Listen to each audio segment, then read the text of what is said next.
जब तीखे वाले नमकीन की बात आती है ना तो सबसे पहले नाम हमें याद आता है रतलामी सेव का।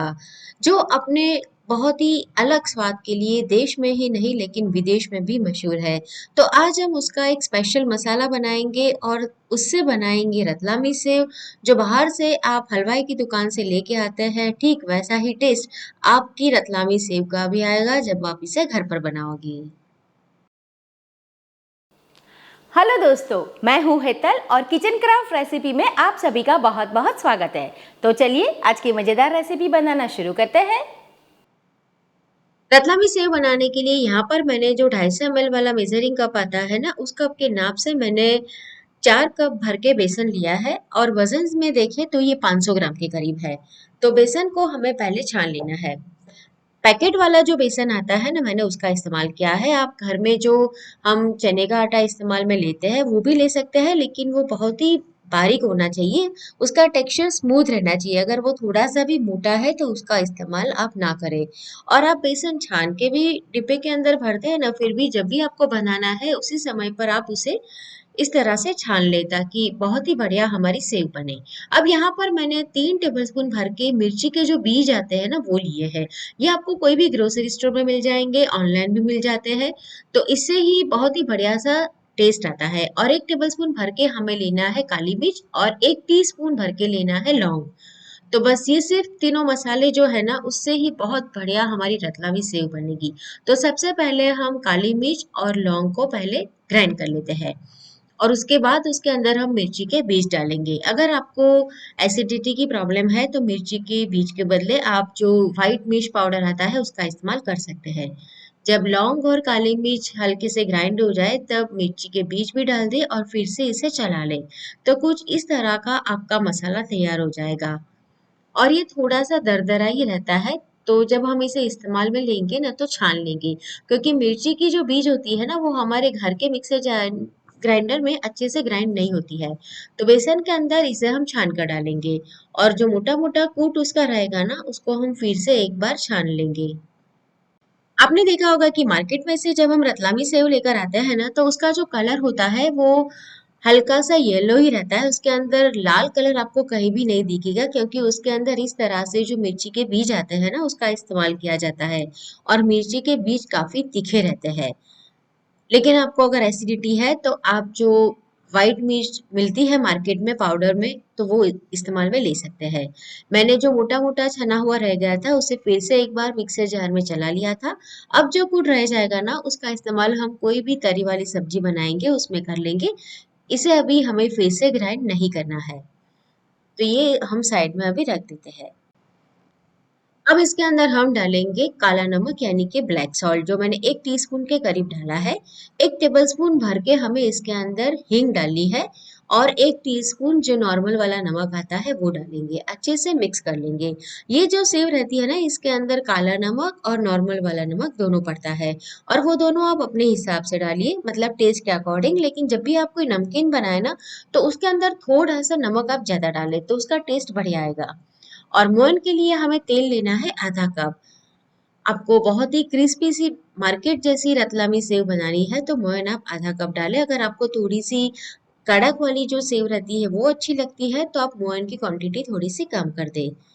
बेसन को मसाले और मोहन के साथ पहले अच्छे से मिक्स कर लेंगे और फिर थोड़ा थोड़ा पानी डालकर हम इसका आटा तैयार करेंगे। इसका आटा हमें मतलब गूंदना नहीं है। मैं आगे आपको बताती हूँ कि किस तरह से हमें इसका आटा तैयार करना है। और इसकी खास बात यह है दोस्तों कि आज ये जो सेव है ना वो हम इसका जो झारा आता है उसके ऊपर बनाएंगे मतलब घिस कर बनाएंगे। सेव का जो साचा आता है ना उसके अंदर नहीं बनाएंगे। मार्केट में इसी तरह से रतलामी सेव बनाई जाती है। तो मैंने अच्छे से मोयन को मिक्स कर लिया है। अब इसके अंदर हम थोड़ा थोड़ा पानी डालते जाएंगे और एक इसका नरम सा आटा गूंद लेंगे। पानी आप थोड़ा थोड़ा डालते जाएं और इस तरह से कुछ आटा गूंद के तैयार कर ले। हाथों को इस तरह से हमें आटे के ऊपर लगाते जाना है और मसल कर तैयार कर लेना है। बेसन है तो हाथों में थोड़ा सा चिपकेगा लेकिन हाथों में से आप उसे छुड़ाते जाए। तो तकरीबन मैंने 1 कप पानी लिया था तो उसमें से 3 से 4 टेबलस्पून के करीब पानी अभी बच गया है। तो आटे को हमें इस तरह से थोड़ा सा गूंदने के बाद नरम कर लेना है तकरीबन 5 से 7 मिनट तक हम ये प्रोसेस करेंगे ताकि बहुत ही बढ़िया सा हमारा आटा लग के तैयार हो जाए। बेसन हाथों में काफी चिपकता है, तो इस तरह से आप डो कटर जो आता है ना वो ले लीजिए, तो हाथों में से बेसन आपका आसानी से निकल आएगा। या फिर कोई भी धार वाला स्पैचुला ले लीजिए। तो अभी हमारा आटा तैयार हो चुका है। इसके ऊपर हम थोड़ा सा तेल लगा देंगे ताकि हाथों के ऊपर जो आटा चिपका है ना वो आसानी से निकल जाए। अगर आप सेव का जो साचा आता है उसके अंदर ये सेव बनाने वाले हैं तो आटे को इतना नरम ना बनाए, उसे थोड़ा सा टाइट रहने दें।